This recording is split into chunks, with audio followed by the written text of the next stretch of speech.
ছেলে দুটো শুরুতেই আকাশের শার্ট টান দিয়ে ছিঁড়ে তার শরীর থেকে নিয়ে ফেলে। তখনই তারা দেখে আকাশের পেছনে একটা মেশিন এবং তার সাথে আকাশের পিঠের মাঝ বরাবর ভয়ানক একটা ট্যাটু। যেটা দেখে সেই দুটো ছেলের পাশাপাশি যতগুলো ছেলে ছিল আকাশকে উঠিয়ে এনেছে সবাই ভয় পেয়ে যায়, কারণ আকাশের পিঠে যেটা আছে সেটা কোনো সাধারণ ট্যাটু নয়, সেটা ট্যাটুর পাশাপাশি ভয়ঙ্কর কিছু একটার প্রতীক। আকাশের পিঠে ট্যাটু দেখছে ছেলেগুলোর ভেতরে উতাল পাতাল করতে শুরু করেছে। যারা গ্যাংওয়ার করে তারা এই ট্যাটু নিজের স্বচোখে কখনো না দেখলেও এই ট্যাটু সম্পর্কে তারা ভালো করে জানে। তারা তার উপরই ছেলেগুলোর জীবনে বহুবার মেশিন হাতে উঠিয়েছে, কিন্তু আকাশের কোমরে আকাশ যে মেশিন গুজে রেখেছে সেটা সাধারণ কোনো পাবলিক হাতে ওঠানো তো দূরের কথা, শহরের কুখ্যাত মাস্তানদের পর্যন্ত হাতে ওঠানোর সাহস হয়নি, কারণ মেশিনের পুরো বডি প্রেমটা স্বর্ণ দিয়ে বাঁধানো। তার উপরে মেশিনের মধ্যেই আকাশের ট্যাটুটা নকশা রয়েছে। ছেলেগুলো কি করবে ভেবে পাচ্ছে না। শিকার করেছে হরিণ ভেবে, কিন্তু শিকারকে বাড়ি নিয়ে এসে দেখে সেটা বনের বাঘ। সব কয়টা ছেলে কলিজের পানি শুকিয়ে গেছে। ভীত হয়ে আকাশের দিকে তাকিয়ে আছে সবাই। ছেলেগুলো নিজেদের মৃত্যুকে স্পষ্ট দেখতে পাচ্ছে। আকাশকে মারার জন্য তুলে আনা ছেলেগুলোর করুণ অবস্থা দেখে আকাশ ছেলেগুলোকে বলে, কিরে তোরা সবাই এমন ঘাবড়ে আছিস কেন রে? আমায় উঠিয়ে আনলি মারার জন্য, ঘাবড়ে থাকার কথা আমার, কিন্তু এখন দেখছি তোরা আমায় মারার জন্য তুলে এনে তোরাই ঘাবড়ে আছিস, কারণ কি রে? আকাশের কথায় যে ছেলেটা তার সঙ্গীদেরকে আদেশ করেছিল আকাশের গায়ে বস্ত্র খুলে তার পা থেকে মাথা অবধি পেটানোর জন্য, সেই ছেলেটা দৌড়ে এসে আকাশের পা ধরে বসে পড়ে। এরপর আকাশের কাছে কাঁদো কাঁদো কণ্ঠে মাপ চাইতে শুরু করে। ভাই আমাদেরকে মাফ করে দিন, বিশ্বাস করেন আমরা জানতাম না যে আপনি কে। আমরা না জেনে ম্যাডামের কথা শুনে আপনাকে উঠিয়ে এনেছি মারার জন্য, কিন্তু এখন দেখতেছি আপনাকে মারতে এসে আমরা নিজেরাই উল্টে ফাঁসি গিয়েছি। কেন ফেসে গেছিস? আর আমি কোথাকার কে যে তোরা আমার কথা জানতে হবে? ভাই আপনি কে সেটা আপনার ফিটে ট্যাটু এবং মেশিন দেখে বোঝা হয়ে গেছে আমাদের। কি বুঝেছিস বলতো শুনি। ভাই আপনি কোনো সাধারণ কেউ নন, আপনি আমাদের বাপ দাদা চাইতেও বহু পুরানো খেলোয়াড়। ভাই আমাদের ভুল হয়ে গেছে, আমি আপনার পায়ে পড়ছি, আপনি আমাদেরকে মাফ করে দিন। বেঁচে থাকলে এই জীবনে আপনার নাম মুখে আনব না। তোদের মরে যাওয়াটাই আমার জন্য উত্তম হবে, কারণ না হয়তো তোরা সবাই আমার আসল পরিচয় সবার সামনে প্রকাশ করে দিবি। না ভাই কখনো না, আমরা মৃত্যুর সম্মুখে দাঁড়িয়ে থাকলেও কখনো আপনার আসল পরিচয় মানুষকে বলবো না, কারণ আজরাইল তিনার সঠিক সময় হলে আমাদের ঘরে দুয়ারে আসবে আমাদের প্রাণ নেওয়ার জন্য। কিন্তু আপনার সাথে পাঙ্গা নিলে অসময়ে তিনি আমাদের দুয়ারে এসে হাজির হবে। ভাই মৃত্যু যন্ত্রণা সবাই ভোগ করবে, কিন্তু আপনার সাথে পাঙ্গা নিয়ে আলাদা করে মৃত্যু যন্ত্রণা ভোগ করে দুনিয়া থেকে বিদায় নিতে চাই না। ভাই এতটা ধৈর্য ক্ষমতা আমাদের মধ্যে নেই। আজরাইল প্রাণ নেওয়ার সময় তো যন্ত্রণা ভোগ করবই, তার আগে একবার মৃত্যু যন্ত্রণা ভোগ করব আপনার হাতে মার খেয়ে। ভাই আমাদের উপর বিশ্বাস রাখুন, কখনো আমরা আপনার আসল পরিচয় মানুষকে বলবো না। আপনি যদি কখনো জানতে পারেন আমরা আপনার বিষয়ে মুখ খুলেছি, তাহলে সেদিন আপনি ধারালো কেচি দিয়ে আমাদের জিভ কেটে দিয়েন। কথাটা মনে থাকে যেন। আর আমি তোর কথা শুনে ইমপ্রেস হয়েছি, তাই এই যাত্রায় ছেড়ে দিচ্ছি তোদের সব কয়টাকে। আগামীতে সাবধানে থাকবি তোরা সবাই। এরপর আর কিছু হলে কিন্তু সুযোগ পাবি না, তখন সোজা উপরের টিকিট কেটে দিব। না ভাই আগামীতে আর কখনো ভুল হবে না। আচ্ছা এবার বল যে আমাকে উঠিয়ে আনার জন্য কে বলেছে তোদেরকে? আপনার কলেজে একজন, ওনার নাম হচ্ছে অবনী, আমরা প্রায় ওনার সাথে কাজ করি। কলেজে কোনো ছেলে ওনার সাথে পাঙ্গা নিলে উনি আমাদেরকে কাজ দেয়, ছেলেটাকে নিয়ে উঠিয়ে নিয়ে টাইট দেওয়ার জন্য, আর আমরা ওনার কথা মোতাবেক কাজ করি। কিন্তু আজকের পর আর কখনোই ওনার জন্য কাজ করব না, ওনার কাজে গুল্লি মারি আজ থেকে। ওনার অল্প সংখ্যক টাকার জন্য আজ নিজের মৃত্যুর আমন্ত্রণ জানিয়ে বসেছিলাম, কিন্তু আমাদের কপাল ভাগ্য ভালো যে আমরা বেঁচে গেছি। ঠিক আছে, ওই মেয়েকে আমি সময় হলে দেখে নিব। তবে সেই মেয়ে যদি তোদেরকে আমার কথা জিজ্ঞেস করে, তাহলে তোরা ওই মেয়েকে কি জবাব দিবি? বলবে যে আমরা এসব কাজ ছেড়ে দিয়েছি, আর তারপর ওই মেয়ের টাকা ওই মেয়ের মুখে ছুড়বো। যদি সে প্রশ্ন করে কেন কাজে ছেড়ে দিয়েছিস, তাহলে কি উত্তর দিবি? ভাই সেসব নিয়ে আপনি একদম টেনশন করবেন না, আমরা সেই মেয়েকে সামলে নিব। ঠিক আছে। ভাই একটা অনুরোধ করব আপনাকে। বল। ভাই আমাদেরকে প্লিজ আপনার দলে অন্তর্ভুক্ত করে নিন। আমরা আপনার সাথে থেকে আপনার হয়ে কাজ করতে চাই। এখন আমার সমস্ত কাজকর্ম বন্ধ আছে, সময় হলে তোদেরকে জানিয়ে দিব। ধন্যবাদ ভাই। এবার আমাকে যেখান থেকে উঠিয়ে এনেছিস সেখানে রেখে আয়। ঠিক আছে ভাই। আকাশের কথা মতো ছেলেগুলো আকাশকে গাড়ি করে যেখান থেকে উঠিয়ে এনেছে সেখানেই গিয়ে নামিয়ে দিয়ে আসে। এরপর আকাশ সেখান থেকে সোজা বাড়িতে চলে যায়। পরদিন আবার আকাশ যথারীতিতে ব্যাগ কাঁধে নিয়ে কলেজে আসে। কলেজে আসার পর অবনী আকাশকে সুস্থ স্বাভাবিক দেখতে পেয়ে তাড়াতাড়ি সেই ছেলেগুলোকে ফোন দিয়ে কলেজে আসতে বলে, যাদেরকে সে আকাশকে সাহায্য করার দায়িত্ব দিয়েছিল। অবনীর ফোন পেয়ে কিছু সময় পর ছেলেগুলো কলেজে আসে। ছেলেগুলোর মধ্যে যে লিডার এবং যে আকাশ থেকে মাপ চেয়েছিল তাকে অবনী জিজ্ঞেস করে, এই রাকিব, কিরে তোরা ওই ছেলেটাকে কিছু করিসনি? সে তো দেখছি দিব্যি হেঁটে হেঁটে কলেজে প্রবেশ করলো। অবনীর কথা শুনে ছেলেপেলেগুলোর লিডার রাকিব তেতো ভাষায় অবনীকে বলে, তোর কাছে তুই গিয়ে কর, আমরা এসব কাজকর্ম আর করব না। মানে কি রাকিব, তাহলে তুই আমার থেকে টাকা কেন নিয়েছিস? আগেই না করে দিতি। আগে কেন না করিনি সেটা আমার ভুল। তোর অল্প সংখ্যক টাকার জন্য নিজের প্রাণ হারাতে চাই না আমরা। আর শোন, তোর কথা না হয় শোনা অপরাধ হবে, তুই তোর বাবাকে দিয়ে আমাদেরকে লকআপে ঢুকাবি। তবে শুনে রাখ, থানায় বন্দি থেকে সারা রাত লাঠির মার খেলেও আমাদের তেমন কিছু আসবে যাবে না, কিন্তু ভুল মানুষের সাথে পাঙ্গা নিলে সৌদা প্রাণ জ্বলে যাবে। ছি রাকিব, তোর মুখ থেকে এমন কথা শুনবো তা আমি কখনোই কল্পনা করিনি। আগে আমার জন্য অনেক কাজ করেছিস, কিন্তু শেষমেশ এসে একটা বস্তির ছেলের জন্য এতটা ভনিতা করছিস। বস্তির ছেলে নাকি হিংস্র শিকারী সেটা তুই সময় হলে জানতে পারবি। রাকিব, প্রচুর হাসি আসছে তোর কথা শুনে। আসলে তোদের মতো 2 টাকার ছেলেদের উপরে ভরসা করাটাই আমার উচিত হয়নি। শুরুতে এসে বেশ বাহাদুরি দেখিয়েছিস, টাকা নিয়ে গেছিস, আর শেষমেশ এসে বাহানা মারাচ্ছিস। শোন, আমার টাকা আমাকে ফেরত দে। তোদের মতো অকর্মা ছেলে পেলের বাহাদুরি দেখানো ছাড়া যে আর কিছুই পারিস না সেটা আমার জানা হয়ে গেছে। অবনীর কথা শুনে রাকিব অবনীর থেকে নেওয়া টাকাটা পকেট থেকে বের করে অবনীর দিকে ছুঁড়ে মারে। এরপর অবনীকে বলে, নে তোর টাকা, তোকে দিয়ে দিলাম। আর শোন, বড়লোকের দুলালি মেয়ে, বাহাদুরি গোটা দুনিয়ার সাথে দেখালেও বাপদাদার সাথে দেখানো যায় না।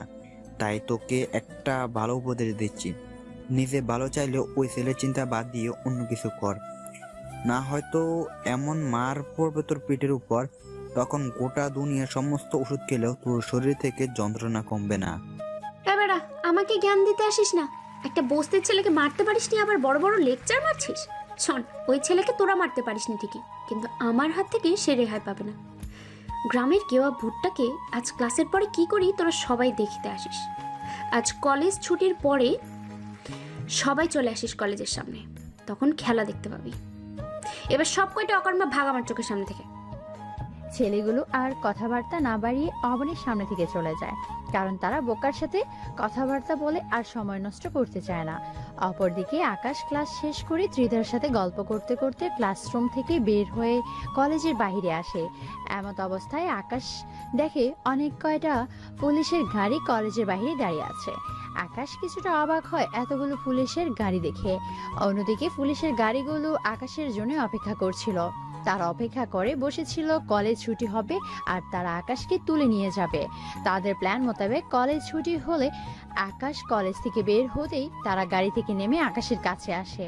এরপর পুলিশদের মধ্যে একজন এসআই, যার নাম হারুন, সে আকাশকে বলে, কি রে বেটা, তোর নাকি বলে অনেক পাওয়ার বেড়ে গেছে শরীরে, তুই নাকি বলে বড় স্যারের মেয়ের সাথে অসভ্যতামি করেছিস? স্যার, আমার মতন বস্তির ছেলের আবার কিসের যাওয়ার? সমস্ত পাওয়ার তো আপনাদের বড় স্যারের মেয়ের। আকাশ এসআই এর কথার উত্তর দিয়ে শেষ করতে ঘটনাস্থলে অবনী এসে উপস্থিত হয় আর এসআই কে বলে, অফিসার, বস্তির এই গেওয়া ভুট্টার আমার সাথে অসভ্যতামি করছে। আপনারা ওকে ধরে নিয়ে গিয়ে ইচ্ছে মতো পানিশমেন্ট দিবেন, যাতে করে সে আমার সাথে আগামীতে আর কখনোই বেয়াদবি না করে। ম্যাম, আপনি একদম চিন্তা করবেন না, ব্যাটাকে আজ সারা রাত আটকে রেখে এমন বাটাম দিব, দেখবেন সে চিরতরের জন্য ভালো হয়ে যাবে। এই তোরা ব্যাটাকে ধরে গাড়িতে ওঠা, বেটাকে আজকে থানায় নিয়ে গিয়ে ওর অসভ্যতম চিরতরের জন্য বের করবো আজকে। এসআইয়ের কথা মতো কনস্টেবল আকাশের হাতে হাত করা পরিয়ে তাকে গাড়িতে উঠায়। সবাই আকাশের দিকেই তাকিয়ে আছে, বিশেষ করে ত্রিধা। তার বন্ধুকে পুলিশ ধরে নিয়ে যাচ্ছে, কিন্তু সে কিছুই করতে পারছে না। আকাশকে গাড়িতে উঠিয়ে পুলিশরা তাকে থানায় নিয়ে যায়। এরপর তাকে লকআপে বন্দি করে মারার প্রস্তুতি নেয়। ঠিক সেই সময় থানার টেলিফোনে কেউ একজন ফোন করে। ফোনটা শুরুতে কনস্টেবল রিসিভ করে সেটাকে নিয়ে এসআই হারুনের কাছে দেয়। তখনই অপর পাশ থেকে কেউ একজন উঠে বলে, আমি মন্ত্রী আজিজুল বলছি। জি স্যার, বলুন। এই বেটা, তোদের সমস্যা কি রে? তোদের কি ভালো থাকতে ইচ্ছে করে না? স্যার কি হয়েছে? আমি কি কোনো ভুল করেছি? শুধু ভুল নয়, মহাভুল করেছিস। আমি শুনলাম তোরা কলেজের বাহির থেকে একটা ছেলেকে উঠিয়ে নিয়ে গেছিস। কাহিনী কি তোদের? গায়ে চর্বি জমে গেছে মনে হয়। শুন, আমার যদি থানায় আসতে হয় তাহলে তোকে উলঙ্গ করে পুরো থানার লোকের সামনেই বেত্রাঘাত করে তোর পিছন লাল করে দিব। আর না হয় যদি ভালো চাস তাহলে জলদি ওই ছেলেকে ছেড়ে দে এবং সম্মানের সহিত তাকে যেখান থেকে এনেছিস সেখানে দিয়ে। স্যার, ওসি স্যার অর্ডার করেছে সেই ছেলেকে তুলে আনতে। আমরা নিজ ইচ্ছায় এই ছেলেকে ধরে আনিনি। ওসি স্যার বলেছে এই ছেলে নাকি ওনার মেয়ের সাথে অসভ্যতম করেছে, তাই আমরা যেন তাকে ধরে এনে লকআপে বন্দি করি। আমরা স্যারের আদেশ পেয়েই ছেলেটাকে ধরে এনেছি। আমি যতদূর শুনলাম তোর নাম হচ্ছে এএসআই হারুন। শুন এএসআই হারুন, তোকে একটা কথা বলি। তোরা যাকে ধরে এনেছিস সে কোনো মানুষ না, সে দুর্দান্ত এক মানুষ শিকারী। তাই তোদের ভালো জন্য বলছি, কোনো আওয়াজ ছাড়াই ওকে ছেড়ে দে এবং তোরা যেখান থেকে উঠে এনেছিস ঠিক সেখানেই রেখে দিয়ে। না হয়তো তুই আমি তোর ওসি স্যার সব কয়টাকে সে নিজের শিকার বানিয়ে নিবে। আর কোনোভাবে যদি একবার জায়গা মতন খবর পৌঁছে যে তোরা এই ছেলেকে ধরে এনেছিস, তুই এবং তোর ওসি স্যার থেকে নিয়ে শুরু করে একদম যত বড় বড় মন্ত্রী মিনিস্টার আছে সব কয়টারে ঘরের নিচে বোমা ফিট করে সব কয়টার ঘরকে কবরস্থান বানিয়ে দিবে। আর তাছাড়া তোদের পুরো থানাটাকে ও লোকজন কাঁধে উঠিয়ে নিবে, পিপিলিকার মতন হেঁটে চলে যাবে। এসআই হারুন মন্ত্রী সাহেবের কথা শুনে পুরো চমকে ওঠে। এসআই হারুন বুঝে উঠতে পারছে না যে একদম সাধারণ দেখতে একটা ছেলেকে মন্ত্রী সাহেব এতটা ভয় পাচ্ছে কেন। কে এ ছেলে যার এতটা ক্ষমতা যে তাকে ধরে আনায় লোকজন তাদের পুরো থানাটাকেই উঠিয়ে নিয়ে চলে যাবে? এসআই হারুন মন্ত্রী সাহেবের কথা শুনে বেশ চিন্তায় পড়ে যায়। মাথা ঘুরতে আরম্ভ করেছে এসআই হারুনের, সাথে ঘাম ঝরতে শুরু করেছে শরীর থেকে। আকাশের বিষয় না জেনে এসআই হারুনের এই অবস্থা। যদি সে একবার জানতে পারে আকাশের আসল পরিচয়, তাহলে সে ভয়ে সে জায়গার মধ্যেই দাঁড়িয়ে মলমূত্র ত্যাগ করে দেবে। এসআই হারুন একদম ভাবনা জগতে হারিয়ে যায়। অপরদিকে মন্ত্রী সাহেব এসআই হারুনের কোনো সারা শব্দ না পেয়ে এসআই হারুনকে বলে ওঠে, এসআই হারুন, এই ছেলে কিছুটা বর্ণনা শুনেই তোর মুখের গুলি বন্ধ হয়ে গেছে। তাহলে একবার ভেবে দেখ এই ছেলের আসল পরিচয় জানলে তোর অবস্থা কি হবে। তাই ভালোই ভালোই বলছি, ওকে তাড়াতাড়ি লকআপ থেকে বের করে কলেজের সামনে দিয়ে। ভাগ্যিস তোরা সেই ছেলেকে গ্রেপ্তার করে আনার সময় কয়েকজন ছেলে সেটা দেখে নিয়েছিল, না হয়তো তোরা সব কয়টায় ফেসে যেতি। তোরা তাকে নয়, সে তোদেরকে লকআপের ভিতরে উল্টো ঝুলিয়ে পেটাতো। মন্ত্রী সাহেবের কথা শুনে এসআই হারুন ভাবনার জগৎ থেকে বাস্তবে ফিরে আসে। তবে এখনো এসআই হারুন মনে হাজারটা প্রশ্ন ঘুরপাক খাচ্ছে। শান্ত মাথায় মন্ত্রী সাহেবকে এসআই হারুন বলে, স্যার, এখানে আপনি বলেছেন সেই ছেলেকে ছেড়ে দিতে, যেখানে দ্বিতীয়বার আর কোনো কথা হবে না। আমি এক্ষুনি সেই ছেলেকে লকআপ থেকে বের করে যেখান থেকে এনেছি সেখানেই রেখে আসব। কিন্তু স্যার, আমার একটা প্রশ্ন ছিল। কি প্রশ্ন? জলদি বল। স্যার, এই ছেলেটা কে যার ভয়ে আপনার মতো এত বড় একজন মানুষ ভীত হয়ে গেছে? ওর পরিচয় দেওয়ার মতন সাহস এখনো আমার জন্মায়নি। সে কোনো কিছু ভেবেই সাধারণ জীবনযাপন করছে। সেখানে আমি যদি তার পরিচয় তোকে বলতে যাই তখন দেখা যাবে আমি আর আগামী দিনে সূর্যটা দেখতে পাবো না। দেখ, আমার মরার কোনো ইচ্ছে নেই, তবে তুই যেহেতু প্রশ্ন করছিস তাহলে তোকে কিছুটা আইডিয়া দিচ্ছি সে কে এবং তার ক্ষমতা কতটুকু। শুন, আমার মতন অহরহ মন্ত্রী তার কথায় উঠে আর বসে। এক কথায় আমার আগামী দিনে সূর্য দেখা বন্ধ হয়ে যেতে পারে। তার এক কথায় আমার মন্ত্রিত্ব চলে যেতে পারে। এবার ভেবে দেখ সে কে হতে পারে। আমি তোকে এর বেশি আর কিছু বলবো না, কারণ আমার বলার সীমাবদ্ধতা এই পর্যন্তই। তাই তোকে যেটা আদেশ করেছি সেটা কর। ঘুমন্ত নরপিশাচকে জাগিয়ে দিস না। কোনো এক বিশেষ কারণে সে শান্ত আছে, না হয়তো এত সময় তোর আমার সবার অবস্থায় খারাপ হয়ে যেত। স্যার, আমি ওনাকে এক্ষুনি নামিয়ে দিয়ে আসছি। শুধু নামিয়ে দিয়ে আসবি না, সম্মানের সহিত নামিয়ে দিয়ে আসবি এবং তার সাথে সাথে হাত জোর করে ক্ষমা চেয়ে নিবি। তাও সেটা আবার কলেজের সামনে, কারণ তোরা এই ছেলেকে ধরে এনে তার সম্মানের দাগ লাগিয়েছিস। তাই তোরা তার সম্মানকে ফিরিয়ে দিবি, যাতে কলেজে সবাই সতর্ক হয়ে যায়, কেউ কোনো ভবিষ্যতে তাকে বস্তির ছেলে ভেবে তার সাথে সাঙ্গাপাঙ্গা না নেয়, আর তাকে ছোট চোখে না দেখে, না হয়তো তোদের সব কয়টা চাকরি আমি খেয়ে নিব। না না স্যার, আমরা আপনার কথা অনুযায়ী কাজ করব। মনে থাকে যেন। আসুন, তোর ওসি স্যার ওর বিষয়ে কোনো প্রশ্ন করলে বলবি আমি এই ছেলেকে ছেড়ে দিতে বলেছি। আচ্ছা স্যার। মন্ত্রী সাহেবের কথা মতন এসআই হারুন আকাশকে সম্মানের সহিত কলেজের সামনে নিয়ে নামিয়ে দেয়, তার থেকে ক্ষমা চেয়ে নেয়। আকাশ কোনো কথাই বলে না, চুপচাপ কলেজের সামনে থেকে একটা রিক্সা নিয়ে বাড়ি চলে যায়। এদিকে কলেজের মধ্যে এখনো অনেক স্টুডেন্টরা আড্ডা দিচ্ছিল। কলেজ ছুটি হওয়ার প্রায় অনেক সময় পর পর্যন্ত অনেক স্টুডেন্ট কলেজের বাইরে আড্ডা দেয়। সেই সকল স্টুডেন্টরা আকাশ এবং এসআই হারুনের বিষয়টা দেখে ফেলে, যার ফলে যে কজন কলেজে উপস্থিত ছিল তারা সবাই আশ্চর্য হয়ে যায়। অন্যদিকে আকাশ বাড়িতে পৌঁছাতে দেখে নিশাত, রোহান এবং নিশাতের আম্মু আকাশের দিকে অদ্ভুত দৃষ্টিতে তাকিয়ে আছে। আকাশ সকলের এমন অদ্ভুত দৃষ্টিভঙ্গি দেখে বিপাকে পড়ে যায়, কি জন্য আকাশের দিকে সবাই এভাবেই তাকিয়ে আছে। আকাশ সেটা বুঝে উঠতে পারছে না। এমন সময় নিশাতের আম্মু আকাশকে জিজ্ঞেস করে, আকাশ, তোমায় পুলিশ কেন থানায় নিয়ে গিয়েছিল? আকাশ নিশাতের মায়ের কথা শুনে পুরো থতমত খেয়ে যায়, কারণ আকাশকে পুলিশ ধরে নিয়ে যাওয়ার খবর বাড়ি পর্যন্ত কি করে আসলো আকাশ বুঝে উঠতে পারছে না। নিশাতের মায়ের কথায় কোনো জবাব না দিয়ে আকাশ চুপ করে থাকে। আকাশের চুপসে থাকা দেখে পাশ থেকে নিশাত বলে ওঠে, মা, পুলিশ তো কাউকে এমনি এমনি ধরে নিয়ে যায় না, কোনো 2 নম্বরই করেছে হয়তো, তাই পুলিশ ধরে নিয়ে গেছে। আর জানো মা, পুলিশ যখন ওনাকে ধরে নিয়ে যাচ্ছিল তখন একদম পাক্কা আসামির মতো লাগছিল, মনে হচ্ছিল যেন কয়েকটা খুন করেছে, তাই পুলিশ ওনাকে হাত কড়া লাগিয়ে ধরে নিয়ে যাচ্ছে। নিশাতের কথা শুনে নিশাতের আম্মু আকাশকে প্রশ্ন করে, আকাশ, নিশাত যা বললো তা কি ঠিক? নিশাতের মায়ের কথার প্রতি উত্তরে আকাশ কিছু বলতে যাবে, তার আগেই নিশাত বলে ওঠে, মা, আমি কলেজ থেকে ফিরবার পথে নিজ চোখে দেখেছি ওনাকে পুলিশ ধরতে যাচ্ছিল। তোমার কি আমার কথা বিশ্বাস হচ্ছে না মা? আকাশ এবার বুঝতে পারে পুলিশদের খবরটা বাড়ি পর্যন্ত কি করে এসেছে, তবে এখন কি উত্তর দিবে সেটা ভেবে পাচ্ছে না। হুট করে মাথায় একটা বুদ্ধি আসে। আকাশ নিজেকে স্বাভাবিক রেখে নিশাতের মাকে বলে, আন্টি, আসলে ভুলবশত পুলিশ আমায় নিয়ে গেছে। ওনারা ভেবেছে আমি কোনো দোষ করেছি, তবে আমি নির্দোষ ছিলাম, তাই তিনারা আমাকে আবার সম্মানের সহিত কলেজের সামনে নামিয়ে দিয়ে গেছে। আকাশ, সত্যি বলছো তো তুমি? জি আন্টি। দেখো বাবা, যাই করো না কেন নিজের এবং আমাদের পরিবারের সম্মানটা নষ্ট করিও না, তাহলে কিন্তু তোমার পাশাপাশি আমাদের পরিবারের উপরও অনেক বড় একটা দাগ লাগবে। তখন কিন্তু আমি আমার মেয়েকে আর বিয়ে দিতে পারবো না এবং তার সাথে মাথা উঁচু করে আর সমাজে চলতে পারবো না। আন্টি, আমি কখনোই আপনাদের সম্মান নষ্ট হয় এমন কোনো কাজ করব না। পুলিশ আমাকে ভুলবশতই ধরে নিয়ে গিয়েছে, আপনি চাইলে থানায় কথা বলে শিওর হয়ে নিতে পারেন।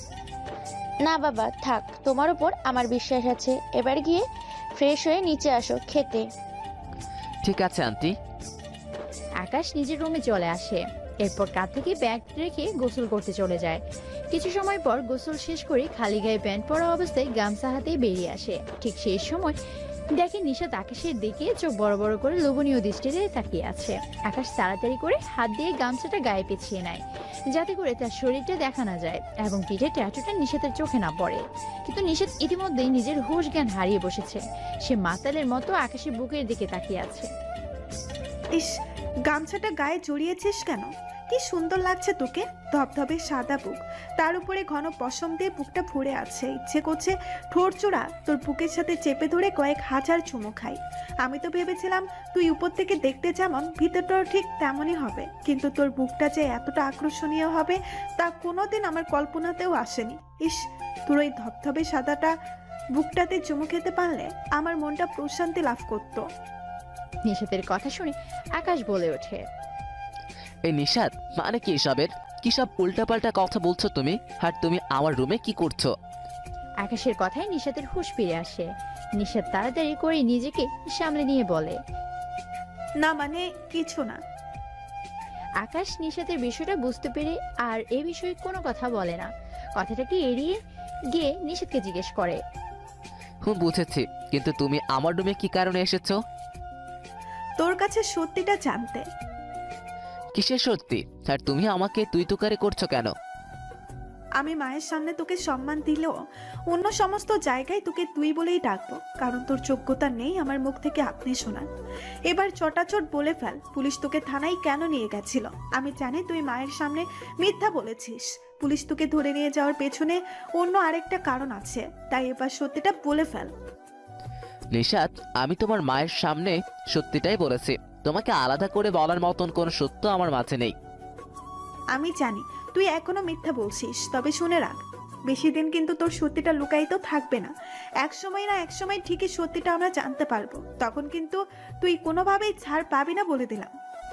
আকাশ কোনো উত্তর না দিয়ে মুচকি হাসতে থাকে। আকাশের হাসি দেখে নিশা তার কথা না বাড়িয়ে আকাশের রুম থেকে চলে যায়। অন্যদিকে ওসি সাহেব মানে অবনীর বাবা জানতে পারে আকাশকে ছেড়ে দেওয়া হয়েছে, তাই তিনি এসআই হারুনকে ফোন করে আকাশকে ছেড়ে দেওয়ার কারণ জিজ্ঞেস করে। এসআই হারুন অবনীর বাবার কথা জবাবে বলে, স্যার, মন্ত্রী সাহেব ফোন করে বলেছে এই ছেলেকে ছেড়ে দিতে, তাই ছেড়ে দিয়েছি আমরা এই ছেলেকে। মানে কি হারুন সাহেব এসবের? বস্তির একটা ছেলেকে ছেড়ে দেওয়ার জন্য মন্ত্রী সাহেব ফোন দিয়েছে, হিসাবটা মিলাতে পারছি না। স্যার, আমি সত্যি বলছি, মন্ত্রী সাহেব ফোন করে বেশ বকাঝকা করেছে আমাকে এই ছেলেকে গ্রেপ্তার করায়।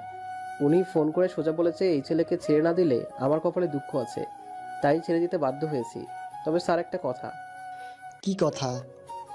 স্যার, আমরা এই ছেলেকে গ্রেপ্তার করেছি দেখে মন্ত্রী সাহেব কেমন যেন অদ্ভুত রকমের আচরণ করেছে আমাদের সাথে। কী সব অদ্ভুত কথাবার্তা বলেছিল এই ছেলের নামে। এই ছেলে নাকি অনেক ভয়ানক, হাবিজাবি আরও কত কি। আমি মন্ত্রী সাহেবের কথা শুনে বিপাকে পড়ে গিয়েছিলাম। কেমন যেন ভয়াত্ম স্বরে কথা বলছিল, মনে হচ্ছিল যেন এই ছেলেটা অনেক বড় একজন কেউ। মন্ত্রী সাহেবের কথা শুনে আমি নিজেই কনফিউজ হয়ে গিয়েছি এই ছেলেকে নিয়ে। এই ছেলেটা সত্যি বড় মাপের কেউ, নাকি মন্ত্রী সাহেব নিজের সজ্ঞানে ছিল না আমি জানি না। তবে ওনার কথা শুনে বাধ্য হয়ে এই ছেলেকে আমি ছেড়ে দিয়েছি। হারুন সাহেব, মন্ত্রী সাহেব হয়তো কোনো মদ্যপান করেছিল, যার কারণে আপনাকে ফোন দিয়ে পাগলের মতো বকেছে। তবে আমি এই ছেলেকে চাচ্ছি না। এই ছেলে আমার মেয়ের সাথে পাঙ্গা নিয়েছে। এই ছেলেকে আমি সময় মতো লকআপে ঢুকিয়ে ইচ্ছে মতো লাঠি চার্জ করব। এই ছেলে কপাল গুণে কোনো না কোনো একভাবে বেঁচে গেছে, আর তাছাড়া তার বিরুদ্ধে তেমন কোনো প্রমাণই নেই। তবে আগামীতে সে আমার হাত থেকে কোনোভাবে রক্ষা পাবে না। সত্যি হোক মিথ্যা হোক, হাজারটা প্রমাণ বের করবে ওর বিরুদ্ধে।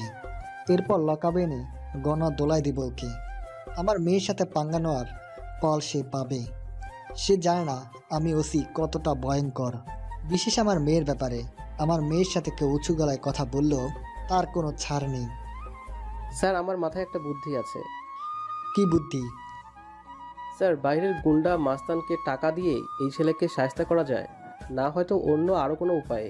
তবে আমার মতে তাকে লকআপে ঢোকানো ঠিক হবে না, কারণ মন্ত্রী সাহেব যেহেতু আমায় একবার ফোন করেছে, দ্বিতীয়বার আমায় আবারও ফোন করতে পারে। আমার মনে হয় এই ছেলে মন্ত্রী সাহেবের ছেলেপেলে কোনো আত্মীয় স্বজন হবে, না হয়তো মন্ত্রী সাহেবের ছেলেপেলের সাথেই মিলে হয়তো মন্ত্রী সাহেবের জন্য কোনো কাজ টাজ করে। তাই তাকে অন্য কোনো উপায়ে শায়েস্তা করাটাই ঠিক হবে। হারুন সাহেব ঠিক কথা বলেছেন। এই ছেলে হয়তো মন্ত্রী সাহেবের চামচার কোনো পরিচিত হবে। তাই তো বলি, এই ছোট লোকের জন্য মন্ত্রী সাহেব আপনাকে কেন ফোন করেছে। তবে সমস্যা নেই, এবার বেঁচে গেছে কোনো না কোনো একভাবে। তবে পরের বার রক্ষা নেই ওর। তাকে আমি থানার বাইরে অন্য কোনো কৌশলে দোলাই করব। দরকার হয় ছেলেপেলেকে টাকা খাইয়ে দোলাই দিব। এতে করে আমার নামটাও আর কেউ জানতে পারবে না। জি স্যার, এটাই ঠিক হবে। আচ্ছা, এবার ফোন রাখলাম। আচ্ছা স্যার। এসআই হারুন আর অবনীর বাবা আকাশকে সাহায্য করার নতুন একটা ফোন দেয়াটে। অন্যদিকে আকাশের এইসব বিষয় নিয়ে কোনো আইডিয়া নেই। সে নিজের মতোই স্বাভাবিক আছে। সারাদিন নিজের মতো একাকী রুমে বসে সময় কাটিয়ে ঘুমিয়ে পড়ে রাতে। পরের দিন সকালবেলায় ঘুম থেকে উঠে কলেজে চলে যায়। কলেজে পৌঁছাতে ত্রিদার সাথে দেখা হয়। এরপর দুজনে মিলে কথা বলতে বলতে ক্লাসের দিকে যেতে থাকে। এমন সময় অবনী আকাশকে ডাক দেয়। আকাশ আশপাশ ঘুরে তাকিয়ে দেখে অবনী কয়েকটা মেয়ের সাথে এক জায়গায় দাঁড়িয়ে আছে। আকাশ অবনীর দিকে এক নজর তাকিয়ে তারা ডাকে সাড়া না দিয়ে নিজের মতন করে ত্রিধার সাথে হেঁটে চলে যেতে শুরু করে। আকাশের আচরণটা অবনীর বেশ গায়ে লাগে। অবনী পেছন থেকে দৌড়ে গিয়ে আকাশের হাত চেপে ধরে এবং আকাশকে বলে, এই ছেলে, তোকে আমি ডেকেছি সেটা শোনার পরেও বেয়াদবের মতো চলে যাচ্ছিস কোন সাহসে? চল আমার সাথে, তোর সাথে আমার কিছু পার্সোনাল কথা আছে। অবনীর কথার প্রতি উত্তরে আকাশ কিছু বলতে যাবে, তার আগে পাশ থেকে ত্রিধা বলে ওঠে, আকাশ তোমার সাথে কোথাও যাবে না, ওর হাত ছাড়ো তুমি। বহু দেখেছি তোমার রং তামাশা, এতদিন চুপচাপ সব সহ্য করেছি, কিন্তু আর সহ্য করব না তোমার রং তামাশা, বিশেষ করে আকাশকে নিয়ে। ত্রিধা, আমার আর আকাশের ব্যাপারে তুমি কথা বলতে এসো না। তুমি নিজের কাজ করো, এতেই তোমার মঙ্গল, না হয়তো অনেক খারাপ হবে। কি খারাপ হবে শুনি? কি করবে তুমি আমার? সেটা সময় হলেই দেখতে পারবে। অবনী, আমাকেও কম ভেবো না। তোমার বাবা ওসি হলে আমার বাবা বিজনেসম্যান। দেমাগ আমার সাথে দেখাতে এসো না, না হয় কিন্তু তোমার জন্য ভোগান্তির কারণ হবে। আমায় হুমকি দিচ্ছ তুমি? যদি হুমকি ভাবো দিচ্ছি তাহলে সেটাই। এবার আকাশের হাত ছাড়ো। তোমার মতন মেয়ের সাথে আমি আকাশকে কোনো ধরনের কথা বলতে দিব না। আমি তো ওর সাথে কথা বলবোই, দেখি কে আটকায় আমাকে। আমিও কথা বলতে দিব না, আমিও দেখব তুমি কিভাবে আকাশের সাথে কথা বলো। দুজনের মধ্যে বেশ ঝগড়া লেগে যায়। এমন সময় আকাশ ত্রিধাকে বলে, ত্রিধা তুমি একটু দাঁড়াও, আমি দেখে আসি উনি আমায় কি বলে। আকাশের কথায় ত্রিধা শান্ত হয়ে যায়। অপরদিকে অবনী আকাশকে নিয়ে ত্রিধা থেকে কিছুটা দূরে আলাদা একটা জায়গায় গিয়ে দাঁড়ায়। এরপর আকাশকে বলে, আমার ডাক শোনার পরেও চলে যাওয়ার শাস্তি তুমি পাবে।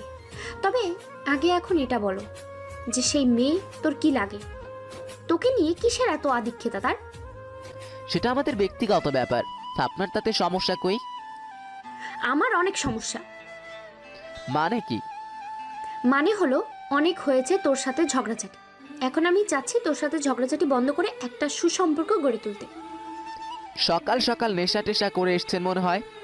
আপনি কি বলছেন আপনি নিজে জানেন? আমার মতন একটা কেউ ভূতের সাথে আপনি করবেন সুসম্পর্ক? আমি করব কেন? তোর বিশ্বাস হচ্ছে না? বিশ্বাস করার মতন কথা বললে তবেই তো বিশ্বাস হবে, তাই না? আর তাছাড়া আপনি আর সুসম্পর্কের ব্যবধান আকাশ পাতাল। ঠিক আছে, দাঁড়া, আমি তোকে বিশ্বাস করাচ্ছি। অবনী আকাশকে বিশ্বাস করাবে বলে হুট করে আকাশকে জড়িয়ে ধরে আকাশের গালে একটা চুমু দিয়ে বসে। অবনীর এমন আচরণে আকাশ পুরো শকড হয়ে যায়। আকাশ পুরো তাজ্জব হয়ে গিয়েছে অবনীর আচরণে। যেখানে অবনী আকাশের শরীরের পোশাক নিয়ে মজা করত, সেখানে অবনী তাকে জড়িয়ে ধরে তার গালেই চুমু এঁকে দিল। অবনীর স্পর্শে নিজের ভাবনা চিন্তা শক্তি হারিয়ে ফেলেছে। অপরদিকে দূর থেকে দাঁড়িয়ে অবনীর এই আচরণ দেখে ত্রিধার রাগের পিত্তি ফেটে যাচ্ছে। অবনী আকাশের শরীর স্পর্শ করছে, ব্যাপারটা ত্রিধা কোনোভাবে হজম করতে পারছে না। ত্রিধার মনে হচ্ছে তার সবচাইতে কাছের মানুষটাকে কেউ তার থেকে কেড়ে নিয়ে চলে যাচ্ছে। মনের মধ্যে আকাশের জন্য বিশাল একটা টান অনুভব করছে ত্রিধা।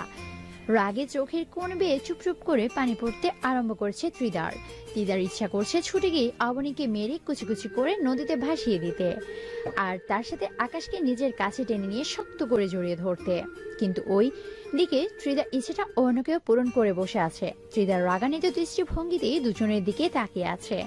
দূর থেকে অবনী ত্রিধার বিষয়টা খেয়াল করে, তাই সে আকাশের গালে আরো একটা চুমু এঁকে দিয়ে বলে, শোনো আকাশ, আমি কখনো হারতে শিখিনি।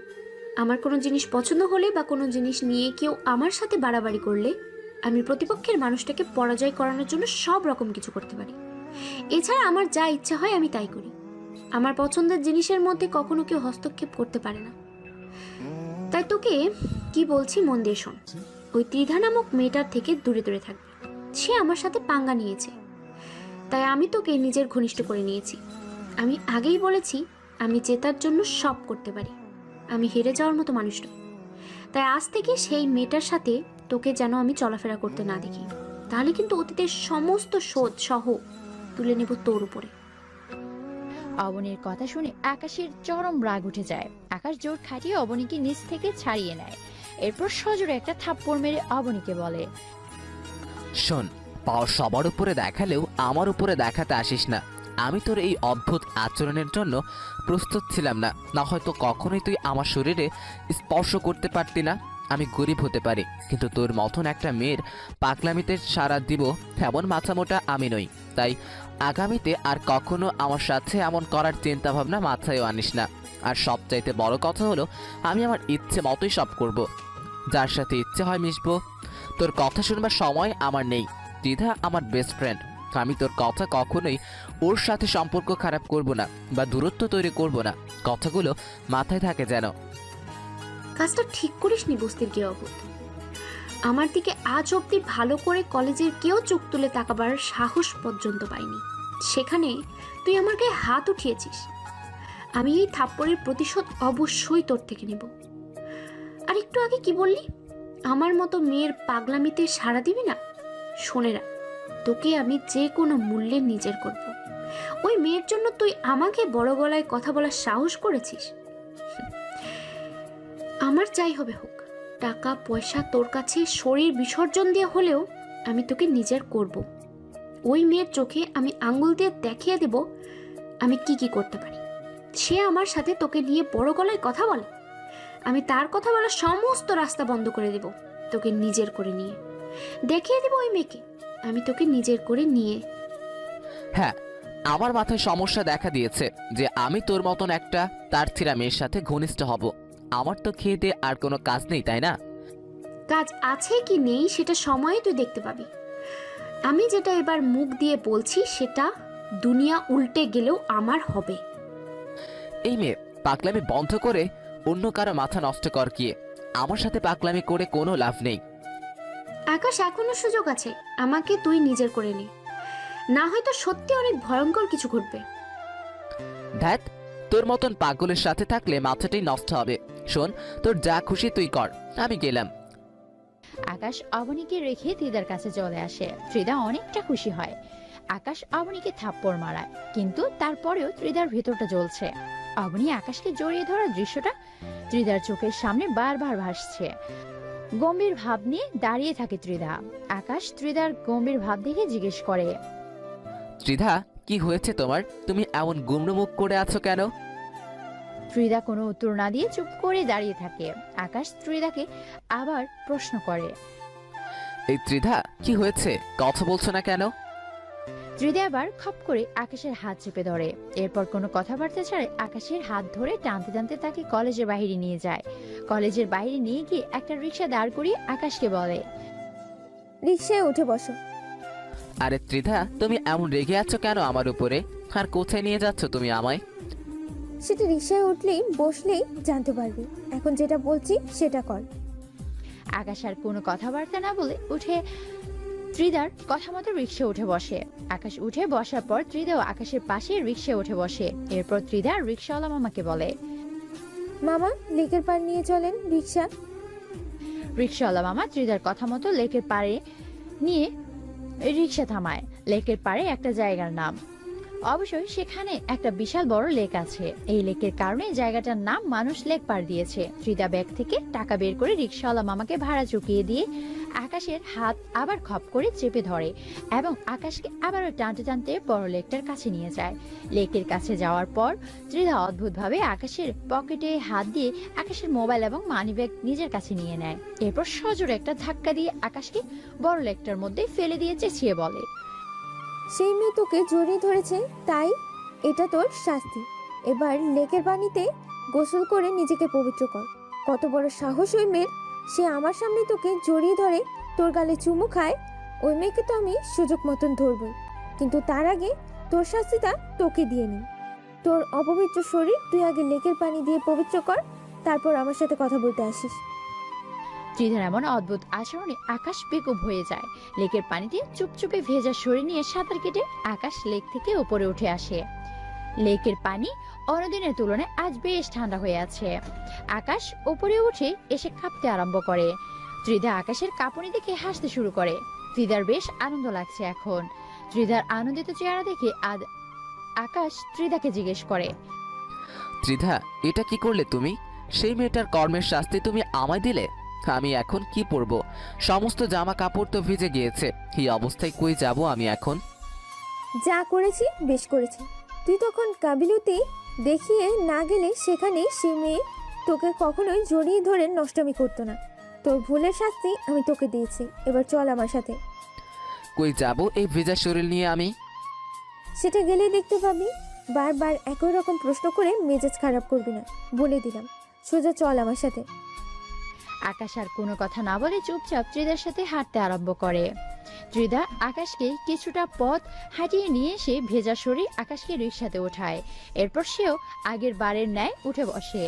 দুজনে রিকশাতে উঠে বসার পর ত্রিধা রিকশাওয়ালা মামাকে প্লাজা শপিং কমপ্লেক্সে নিয়ে যেতে বলে। রিকশাওয়ালা মামা দুজনকে নিয়ে প্লাজা শপিং কমপ্লেক্সের সামনে নামিয়ে দিয়ে চলে যায়। রিকশাওয়ালা মামা চলে যেতে ত্রিধা আকাশকে নিয়ে প্লাজা শপিং কমপ্লেক্সের ভিতর ঢুকে। আকাশ লজ্জায় মরে যাচ্ছে, কারণ একে তো তার পুরো শরীর ভিজে আছে, তার উপরে শরীরে ভিজে যাওয়া কাপড়গুলো তার শরীরের সাথে একদম চিপকে লেগে গেছে, যার ফলে আকাশের বডি স্ট্রাকচার বা শারীরিক গঠন অনেকটা বোঝা যাচ্ছে উপর থেকে। লজ্জা নিচের দিকে চেয়ে চলছে আকাশ। অন্যদিকে ত্রিধা আকাশকে নিয়ে একটা দোকানে ঢুকে দোকানদারকে বলে আকাশের জন্য নতুন নতুন শার্ট প্যান্ট দেখাতে। দোকানদার ত্রিধার কথা অনুযায়ী আকাশকে নতুন নতুন শার্ট প্যান্ট দেখাতে থাকে। আকাশ বোবার মতো ত্রিধার পাশে দাঁড়িয়ে থাকে, মুখে কোনো কথাবার্তা নেই আকাশের। দোকানদার যে আকাশকে প্যান্ট শার্ট দেখাচ্ছে, আকাশ সেটা দেখার পরেও চুপ করে আছে।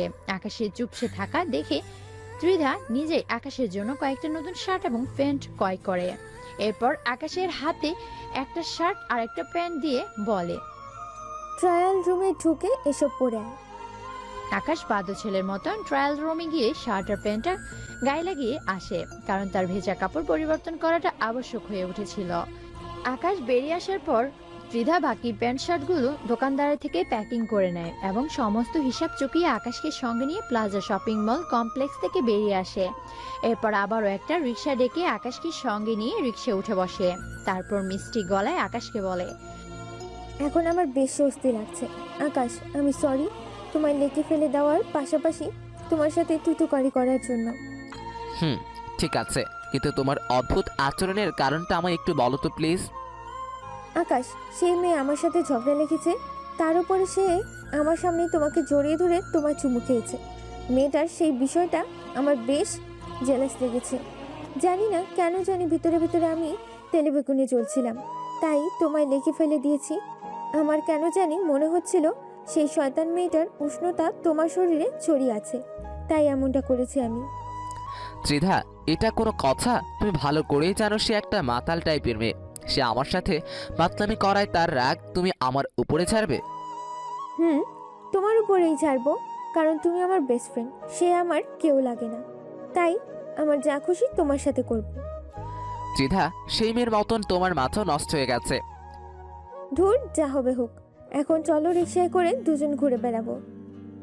এই কি বলো, কলেজে যাবে না? না, আজ আর কলেজে যাব না, তোমার সাথে পুরোটা কলেজ টাইম বাইরে ঘুরে বেড়াবো। তোমার কি কোনো আপত্তি আছে? না, আমার কোনো আপত্তি নেই। দুজনে মিলে রিকশায় করে কথা বলতে বলতে ঘুরতে থাকে। কথা বলার এক পর্যায়ে ত্রিধা আকাশকে প্রশ্ন করে, আচ্ছা আকাশ, গতকাল নাকি পুলিশ তোমায় নিজে এসে কলেজে নামিয়ে দিয়ে গেছে এবং তার সাথে সাথে নাকি তোমার থেকে ক্ষমাও চেয়েছে। কিন্তু ব্যাপারটা তুমি জানো কি করে? আরে বোকা, ব্যাপারটা শুধু আমি একা নয়, পুরো কলেজ জানে, কারণ গতকাল তোমায় পুলিশ কলেজে এনে নামিয়ে দেওয়ার সময় কলেজের কয়েকজন বিষয়টা দেখেছিল। ও আচ্ছা। আচ্ছা, এবার বলো, পুলিশ তোমার থেকে মাফ চাওয়ার কারণ কি, আর ওরা তোমায় এত জলদি ছেড়ে দিল কি মনে করে? ত্রিধা, মানুষ উপর থেকে দেখতে যেমন হয় ভিতর থেকে কিন্তু তেমন হয় না। আর তাছাড়া আমি এমন একটা মানুষ যার কিনা একটা জায়গায় বেশিক্ষণ হজম হয় না। সেখানে আমায় যদি কেউ নিজের ইচ্ছের বিরুদ্ধে জোর করে নিয়ে যায় তাহলে তো আরো আগেই আমার হজম হবে না। আর তাছাড়া আমার একটা বৈশিষ্ট্য আছে, আমায় যদি কেউ জোর করে কোথাও নিয়ে যায় তাহলে যারা আমায় নিয়ে গেছে তাদের জন্যই বিপদ। কারণ আমি আতশবাজির মতন কখন ফুটে উঠে তার কোনো ঠিক নেই। তাই সম্মানের সহিত পুলিশ আমায় আবার কলেজে পৌঁছে দিয়ে গেছে। আকাশ, মানে কি এসবের? আমি তোমার কথার কোনো অর্থই খুঁজে পাচ্ছি না। কিসের আতশবাজি আর কিসের বিপদের কথা বলছো তুমি? ত্রিধা, সব কথা জানতে নেই, কিছু কথা সময়ের জন্য ছেড়ে দিতে হয়। সময় হলে আপনি জেনে যাবে সবকিছু। এবার সাবজেক্টটা বাদ দাও। ঠিক আছে, সময়ের অপেক্ষায় রইলাম। দুজনে মিলে রিকশায় করে ঘুরতে আরম্ভ করে। পুরো কলেজ টাইম দুজনে রিকশায় করে ঘুরে কাটিয়ে দেয়। দুপুর হতে যে যার মতন বাড়িতে চলে যায়। আকাশ বাসায় যাওয়ার আগে ত্রিধা আকাশের জন্য কেনা শার্ট প্যান্টের ব্যাগ আর তার সাথে আকাশের মোবাইল এবং মানি ব্যাগ আকাশের হাতে ধরিয়ে দেয়। আকাশ ত্রিদার কিনে দেওয়া জিনিসগুলো নিয়ে বাড়িতে চলে আসে। বাড়িতে আসতেই নিশাত আকাশকে দেখে আশ্চর্যজনক ভঙ্গিতে আকাশকে বলে, এই ছেলে, তোর তো দেখি পোশাক আশাকে বেশ উন্নতি হয়েছে। নতুন জামা কাপড়ে তোকে একদম প্রিন্সের মতো লাগছে। আকাশ নিশাতের কথায় কোনো উত্তর না দিয়ে মুচকি হেসে নিজের রুমের দিকে হাঁটা শুরু করে। আকাশের পেছু পেছু নিশাত আকাশের রুমের দিকে যেতে আরম্ভ করে। আকাশ নিশাতের পেছন নেওয়ার বিষয়টা বুঝতে পেরে চালু করে হেঁটে নিজের রুমে ঢুকে দরজা বন্ধ করে দেয়। অপরদিকে নিশাত আকাশের রুমের সামনে এসে হাজির, কিন্তু রুমের সামনে এসে দরজা ভেতর থেকে বন্ধ করে দিয়েছে আকাশ। তাই নিশাত আকাশকে ডাকতে থাকে, এই ছেলে, দরজা বন্ধ করেছিস কেন? দরজা খোল, তোর সাথে আমার কিছু কথা আছে। আকাশ নিশাতের কথা শুনে রুমের ভেতর থেকে বলে ওঠে, না, দরজা খোলা যাবে না, আমার কিছু কাজ আছে। তোমার যা বলার রুমের বাইরে থেকেই বলো। তোকে কে শপিং করতে দিয়েছে, নাকি তুই নিজেই কিনেছিস এই সব? না, নিজে কিনিনি, এক মেয়ে ফ্রেন্ড কিনে দিয়েছে এইসব। কেন নিয়েছিস তুই? সেই মেয়ের থেকে এইসব কিছু? আর সেই মেয়ে তোর ফ্রেন্ড হয় নাকি অন্য কিছু? একবার তো বললাম এই যে সে আমার ফ্রেন্ড হয়, আর আমি কার থেকে কি নিব সেসব নিয়ে তোমার কৈফিয়ত দিতে যাব কেন? না মানে এমনি। এমনি হলে এবার গিয়ে নিজের কাজ করো, আর আমাকেও আমার কাজ করতে দাও। আকাশের কথায় নিশাতের কেন জানি মন খারাপ হয়ে যায়। নিশাত চুপচাপ আকাশের রুমের সামনে থেকে চলে যায়। অপরদিকে আকাশ রুমের ভিতর থেকে ত্রিধার দেওয়া প্যান্ট শার্টগুলো কাপড় রাখার স্থানে ভালোভাবে সাজিয়ে রাখে। আর ভেজা কাপড়গুলো সে দোকানের ট্রায়ালের রুমে ফেলে রেখে এসেছে। প্যান্ট শার্টগুলো গুছিয়ে রেখে হাত মুখ ধুয়ে বিছানায় হেলান দিয়ে শুয়ে পড়ে। এমন সময় আকাশের ফোনটা বেজে ওঠে। আকাশ ফোনটা হাতে নিয়ে দেখে অপরিচিত নাম্বার থেকে কেউ একজন ফোন করেছে। আকাশ স্বাভাবিকভাবে ফোনটা রিসিভ করে হ্যালো বলতেই অপর পাশ থেকে কেউ একজন বলে ওঠে, আয়রন ব্লেড, চিনেছো আমায়? আকাশ লোকটার কণ্ঠস্বর এবং লোকটার মুখে সবার আড়ালে থাকা নিজের আতঙ্কজনক নামটা শুনে চমকে ওঠে। আকাশ কয়েক সেকেন্ডের জন্য থমকে যায়। মুখে কোনো কথাবার্তা নেই, মনে হয় যেন সময়ের মাঝে আটকে গিয়েছে আকাশ। অপর পাশ থেকে লোকটা আকাশের কোনো সাড়া শব্দ না পেয়ে আবারও আকাশকে জিজ্ঞেস করে, কি হলো ব্লেড, চিনতে পারোনি আমায়? অপর পাশের লোকটার কথায় আকাশ আটকে যাওয়ার সময়ের বেড়িবাঁধ থেকে বাস্তবে ফিরে আসে। এরপর স্বাভাবিক কণ্ঠে বলে, আপনাকে চিনবো না এটা কি করে হয়? আপনার নিঃশ্বাসটা পর্যন্ত আমার পরিচিত, সেখানে আপনার গলার আওয়াজ শুনে চিনবো না এটা হতে পারে না। তাহলে গলার আওয়াজ শুনে থমকে গেলে যে? আমার মনে হলো তুমি আমায় চিনতেই পারোনি। আসলে তেমনটা নয়, আর আমার থমকে যাওয়ার কারণ হচ্ছে আপনি আমার বর্তমান কন্ট্যাক্ট নাম্বারটা পেয়েছেন কি করে? ব্লেড, তুমি কি ভুলে গেছো আমি কে? আর আমাদের জন্য, বিশেষ করে আমার জন্য, কোনো কিছুই অসম্ভব নয়। না, ভুলে যাইনি, তবে একটু অবাক হয়েছি। এখন ঠিক আছে তো? হুম। এবার তাহলে কাজের কথায় আসা যাক। ব্লেড, তোমার এমন উদাসীনতার কারণ কি, একটু বলবে আমায়? তোমায় সুযোগ দেওয়া হয়েছে নিজেকে প্রমাণ করার জন্য, যেখানে তুমি তা না করে উদাসীন হয়ে ঘুরে বেড়াচ্ছ। আসলে আমি জানি না আমার কি হয়েছে।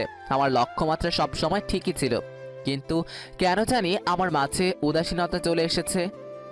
ব্লেড, সেটা আমিও দেখতে পাচ্ছি, তবে এমন করলে তো তোমার সাথে সাথে আমিও শেষ হয়ে যাব।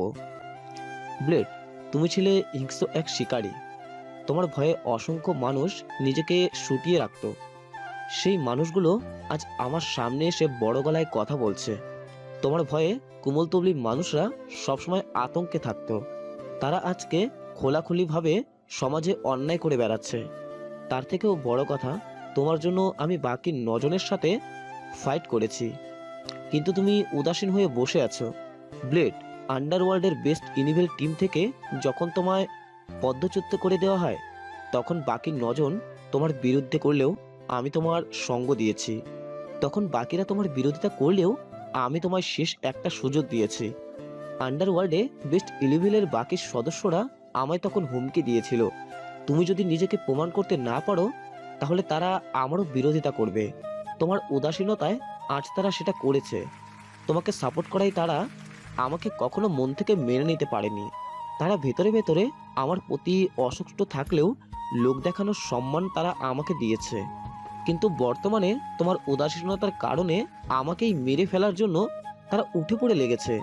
তারা আমায় মেরে নতুন করে টিম গঠন করতে চাইছে, আর তুমি এখনো উদাসীন হয়ে বসে আছো। ব্লেড, এবার হয়তো আমারও উপরে যাওয়ার সময় হয়ে এসেছে। তুমি তো পথ হারিয়েছো, তার সাথে সাথে আমিও নিজের পায়ে কুড়াল মেরেছি। আলী ভাই, আমি উদাসীন হয়ে আছি ঠিকই, কিন্তু আমি থাকতে আপনার কোনো ক্ষতি কেউ করতে পারবে না। আসলে আমি নিজেকে প্রমাণ করার জন্য কোনো কিছুই খুঁজে পাচ্ছিলাম না, যার দরুন অনেক বেশি সময় নিয়ে ফেলেছি। তবে তার মানে এই না যে আপনার কেউ কোনো ক্ষতি করবে। আমি ব্লেড থাকতে কেউ আপনার কোনো ক্ষতি করতে পারবে না। আয়রন ব্লেড কেমন সেটা আপনি সহ বাকি 9 জন ভালোভাবেই জানে। আর তার সাথে এটাও জানে যে আয়রন ব্লেড একবার খেপে গেলে তাদের 14 গোষ্ঠীর নাম সহ ভুলিয়ে দিবে। আলী ভাই, আপনি একদম চিন্তা করবেন না। আপনি দুবাই নিজের ছেলেপেলের তদারকিতে থাকেন, বাকিটা আমি দেখছি। ব্লেড, দেখছি বললে হবে না, কারণ দেখা দেখির দিন শেষ। এখন সোজা মাঠে নামতে হবে খেলার জন্য। বাকি 9 জন যারা তোমার আর আমার বিরোধিতা করেছিল তাদেরকে তুমি টপকে দাও, তাহলে কাহিনী খাতাম। না হয়তো দেখা দেখি করতে গেলে আমরা কিছুই দেখার ওঠার আগেই উল্টো তারা আমাদের দুজনকে টপকে দেবে। তাই তারা কিছু করার আগেই তোমাকে যা করার করতে হবে।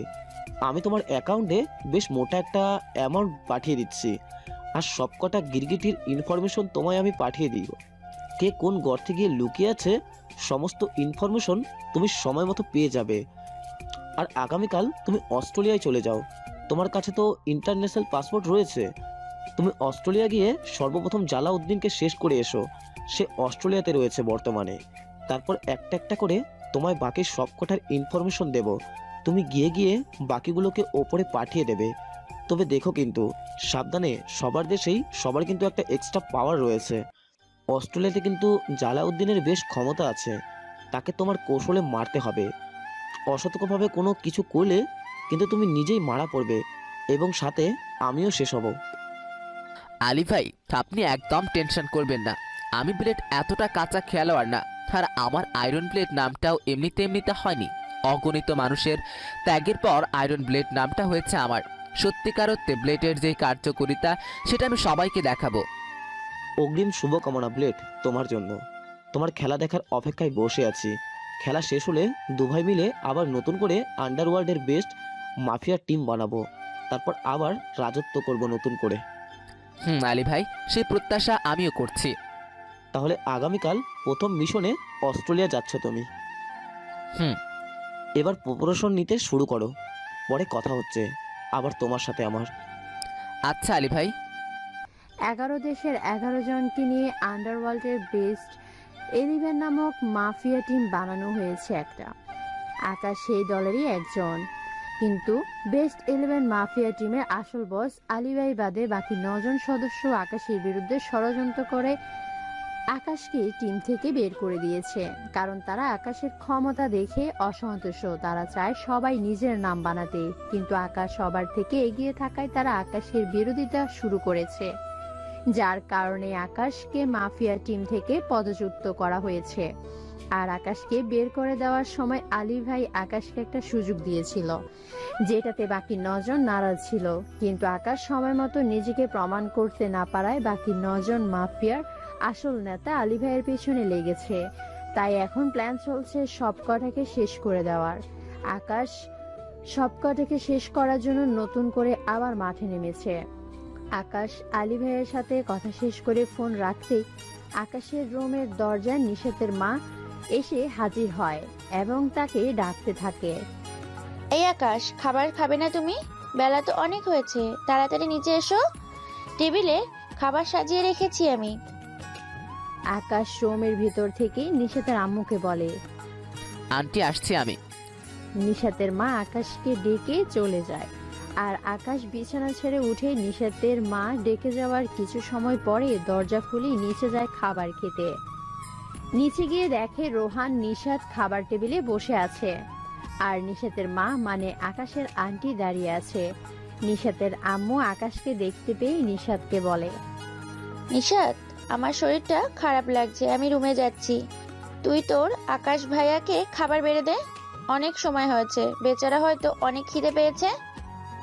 নিশাতের আম্মু নিশাতকে আকাশের খাবার বেড়ে দিতে বলে তিনি রুমে চলে যায়। এইদিকে নিশাত তার মায়ের কথা মতন সুন্দরভাবে আকাশকে খাবার বেড়ে দেয় এবং নিজেও একটা প্লেট নিয়ে আকাশের অপর পাশে একটা চেয়ারে খেতে বসে পড়ে। আকাশ নিশাতের বেড়ে দেওয়া খাবারের প্লেটটা নিয়ে চুপচাপ খেতে আরম্ভ করে। খাওয়ার মাঝামাঝি অবস্থায় হুট করে আকাশ খেয়াল করে কেউ একজন পা দিয়ে আকাশের পায়ে খোঁচাচ্ছে।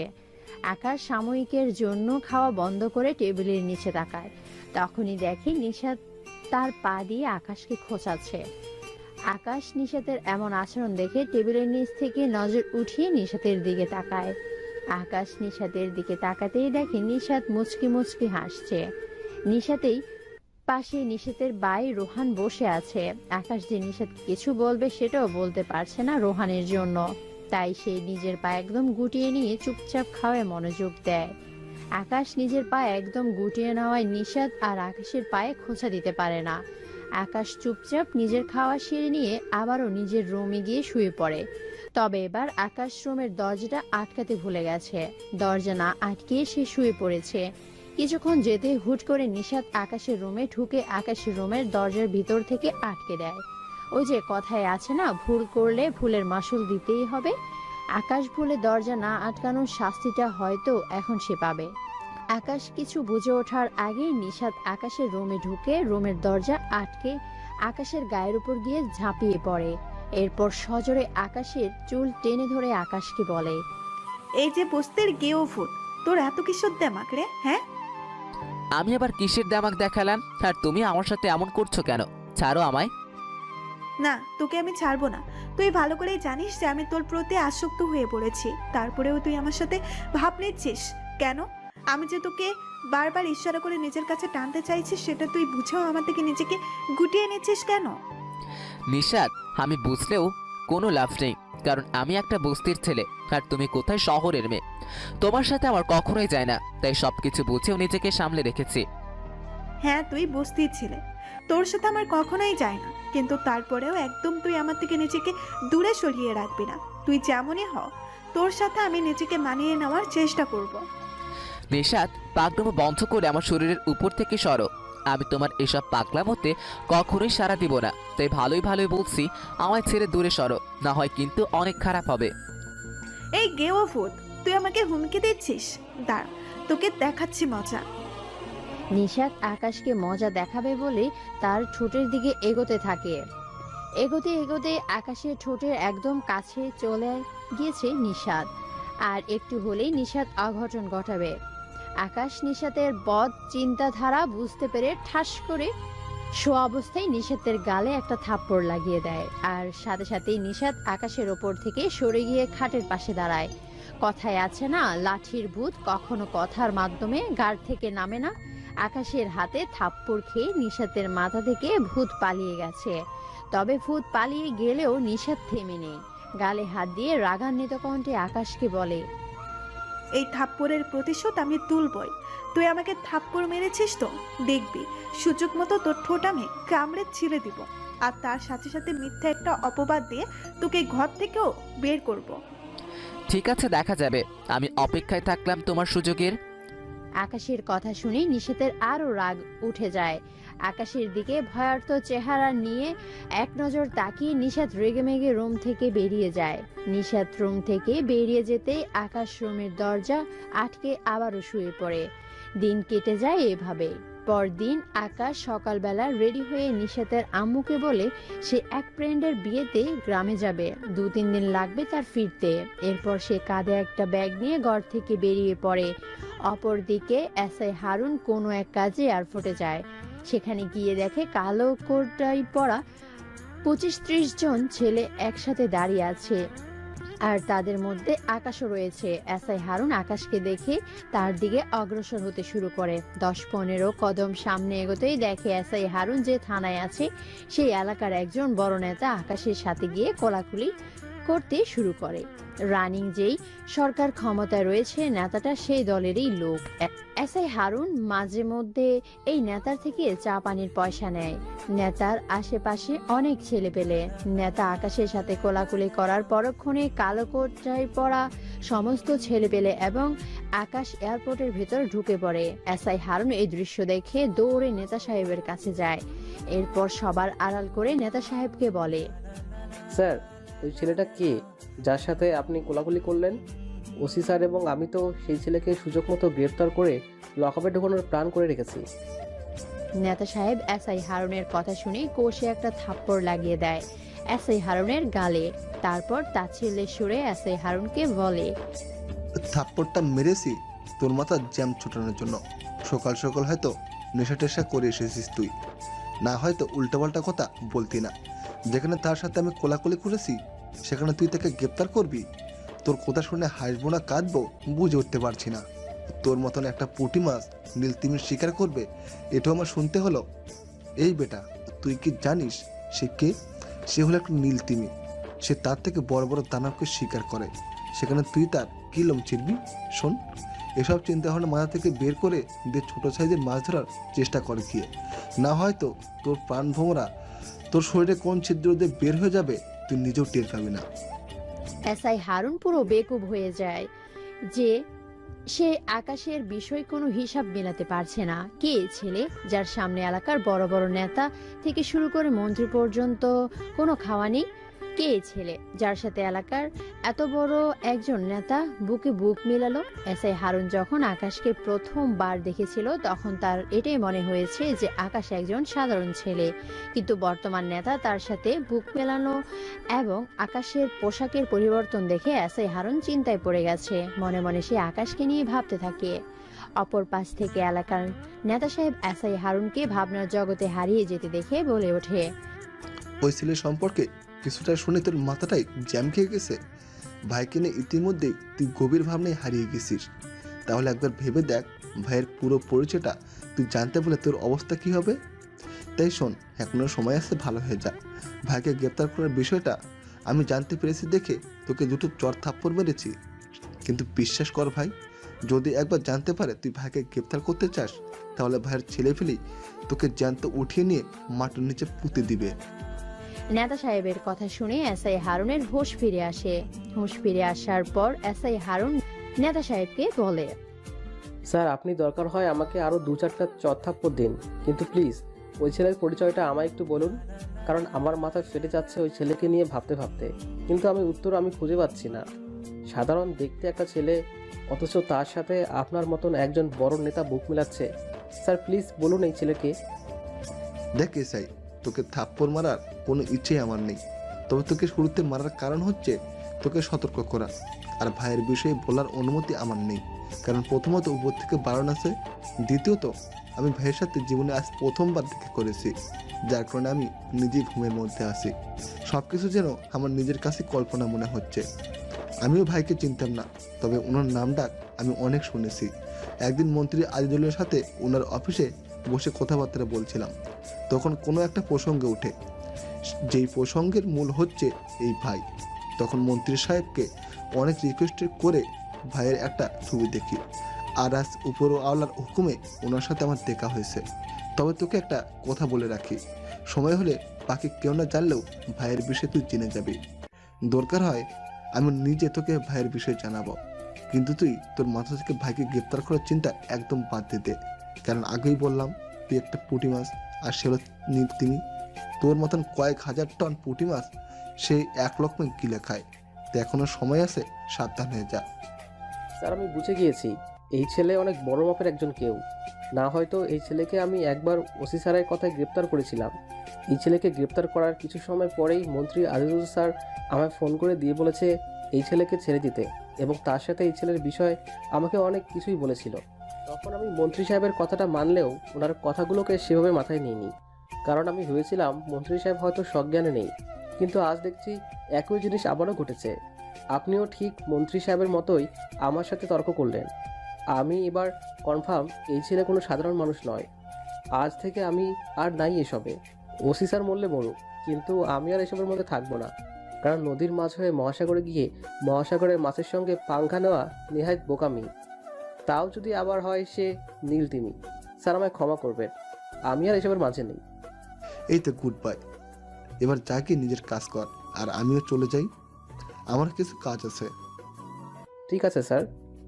নেতা সাহেব নিজের ছেলেপেলে নিয়ে চলে যায়। এসআই হারুনও নিজের মতন থানায় চলে যায় ডিউটি করতে। অন্যদিকে আকাশ এবং তার সাথে সবাই ফ্লাইটে উঠে বসেছে। কিছু সময়ের মাঝে ফ্লাইট ছেড়ে অস্ট্রেলিয়ার উদ্দেশ্যে রওনা হবে। আকাশ সকাল 9টার ফ্লাইটে অস্ট্রেলিয়া যাওয়ার জন্য বিমানে উঠছে। ঘড়ি কাটা 9টা বাজতেই বিমান রান করে অস্ট্রেলিয়া যাওয়ার উদ্দেশ্যে। দেখতে দেখতে আকাশ অস্ট্রেলিয়াতে পৌঁছে যায়। আকাশের সাথে যারা আছে সবাই আকাশের বিশ্বস্ত লোকজন। আকাশ কোনো বিশেষ কাজে এদেরকে সঙ্গে রাখে। আকাশ তার লোকজনকে নিয়ে অস্ট্রেলিয়াতে পৌঁছানোর পর রাফসান নামক এক লোকের কাছে যায়। রাফসান আকাশের গ্রামের একজন লোক।